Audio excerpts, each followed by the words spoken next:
David, did you catch this? There was a Belarusian track and field athlete, a female athlete, and she, I guess, caught herself in hot water with her government, and that's, to put it very lightly, criticizing the coaching staff and the management staff of their track and field team. And I guess that was met with complete hostility from her home government, to the point where they were trying to force her on an airplane, allegedly force her on an airplane from Japan. Board this plane, get back to your country because we're going to deal with you there. That's what I read. Well, she said, forget it. I'm not going. She refused to board the plane at the airport and basically is seeking refuge. Now, the latest news is that Poland has stepped in and that they will be offering her a visa so she won't have to be repatriated. Why is this such a big deal? I mean, it's not the first time we've seen defectors, if you will, but I don't think she was intending to defect. It kind of just happened at the games. So, I mean, this is important. First off, kudos to Japan for resisting. And I think Poland deserves an incredible amount of praise here as well. What we have with Belarus is a country that's essentially mirroring the Putin playbook in terms of how they treat dissidents, journalists. It wasn't long ago that they interceded a flight not bound for Belarus, forced it to land in Belarus to jail a journalist. There's stories of I believe this week of a Belarusian activist in Ukraine found dead in his home. He was well known for essentially founding an NGO that helps Belarusians flee persecution. So we have a regime that's mirroring the Putin playbook.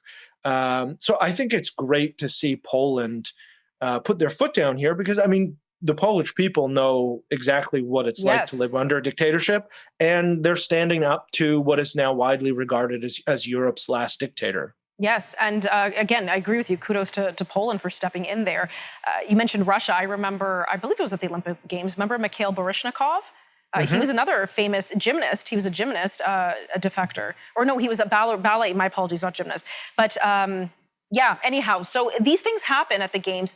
Yes, you're right. I'm glad to see how Japan responded there. I think they responded well, and the other countries coming to be. It's strange in some ways. We have this thriving democracy here on this side of the ocean, but you know, can you imagine living in a country where criticizing your coach could put you in hot water with your criminal justice system? Just for viewers, think about living in a country where you have to be so self-censored that you can't openly disagree with a coaching decision. Yeah, it's absurd. Just terrible, horrific circumstances. And unfortunately, it's all too common in Belarus. Well, perhaps she's just stepped into becoming the biggest ambassador for democracy globally for her country. So we'll see what happens there.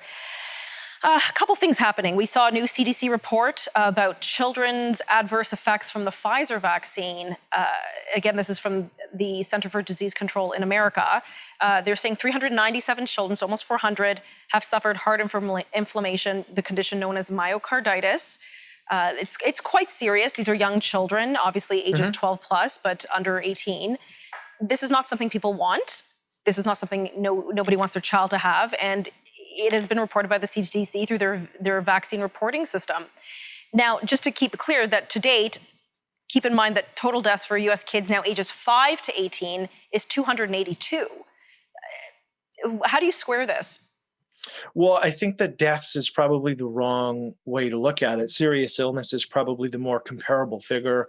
And we know from the UK, I think there are about 33,000 children in the United Kingdom who are experiencing what we call long COVID.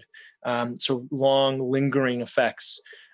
So it's important to weigh that. I think that when we compare just deaths, in the same way that when we compare just cases, we distort a lot of the nuance in the conversation.